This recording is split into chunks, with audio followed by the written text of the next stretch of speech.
دوسرا کرنتھیوں اس کا 5واں باب۔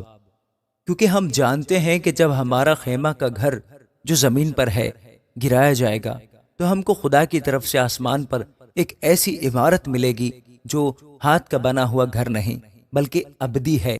چنانچہ ہم اس میں کراہتے ہیں اور بڑی آرزو رکھتے ہیں کہ اپنے آسمانی گھر سے ملبس ہو جائیں، تاکہ ملبس ہونے کے باعث ننگے نہ پائے جائیں۔ کیونکہ ہم اس خیمہ میں رہ کر بوجھ کے مارے کراہتے ہیں، اس لیے نہیں کہ یہ لباس اتارنا چاہتے ہیں، بلکہ اس پر اور پہننا چاہتے ہیں، تاکہ وہ جو فانی ہے زندگی میں غرق ہو جائے۔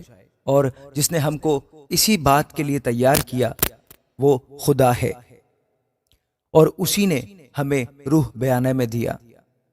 بس ہمیشہ ہماری خاطر جمع رہتی ہے، اور یہ جانتے ہیں کہ جب تک ہم بدن کے وطن میں ہیں خداوند کے ہاں سے جلا وطن ہے، کیونکہ ہم ایمان پر چلتے ہیں نہ کہ آنکھوں دیکھے پر۔ غرض ہماری خاطر جمع ہے، اور ہم کو بدن کے وطن سے جدا ہو کر خداوند کے وطن میں رہنا زیادہ منظور ہے۔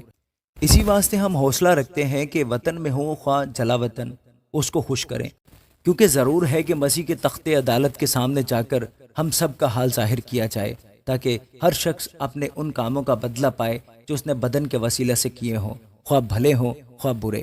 بس ہم خداوند کے خوف کو جان کر آدمیوں کو سمجھاتے ہیں، اور خدا پر ہمارا حال ظاہر ہے، اور مجھے امید ہے کہ تمہارے دلوں پر بھی ظاہر ہوا ہوگا۔ ہم پھر اپنی نیک نامی تم پر نہیں جتاتے، بلکہ ہم اپنے سبب سے تم کو فخر کرنے کا موقع دیتے ہیں، تاکہ تم ان کو جواب دے سکو جو ظاہر پر فخر کرتے ہیں اور باطن پر نہیں۔ اگر ہم بے خود ہیں تو خدا کے واسطے ہیں، اور اگر ہوش میں ہیں تو تمہارے واسطے، کیونکہ مسیح کی محبت ہم کو مجبور کر دیتی ہے، اس لیے کہ ہم یہ سمجھتے ہیں جب ایک سب کے واسطے موا تو سب مر گئے، اور وہ اس لیے سب کے واسطے موا کہ جو جیتے ہیں وہ آگے کو اپنے لیے نہ جئیں بلکہ ان کے لیے جو ان کے واسطے موا اور پھر جی اٹھا۔ بس اب سے ہم کسی کو جسم کی حیثیت سے نہ پہچانیں گے۔ ہاں، اگرچہ مسیح کو بھی جسم کی حیثیت سے جانا تھا، مگر اب سے نہیں جانیں گے۔ اس لیے اگر کوئی مسیح میں ہے تو وہ نیا مخلوق ہے، پرانی چیزیں جاتی رہیں، دیکھو وہ نئی ہو گئیں، اور سب چیزیں خدا کی طرف سے ہیں، جس نے مسیح کے وسیلہ سے اپنے ساتھ ہمارا میل ملاپ کر لیا اور میل ملاپ کی خدمت ہمارے سپرد کی۔ مطلب یہ ہے کہ خدا نے مسیح میں ہو کر اپنے ساتھ دنیا کا میل ملاپ کر لیا، اور ان کی تقصیروں کو ان کے ذمہ نہ لگایا، اور اس نے میل ملاپ کا پیغام ہمیں سونپ دیا۔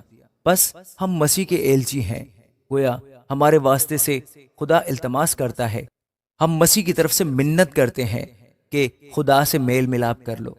جو گناہ سے واقف نہ تھا اسی کو اس نے ہمارے واسطے گناہ ٹھہرایا، تاکہ ہم اس میں ہو کر خدا کی راست بازی ہو جائیں۔ آمین۔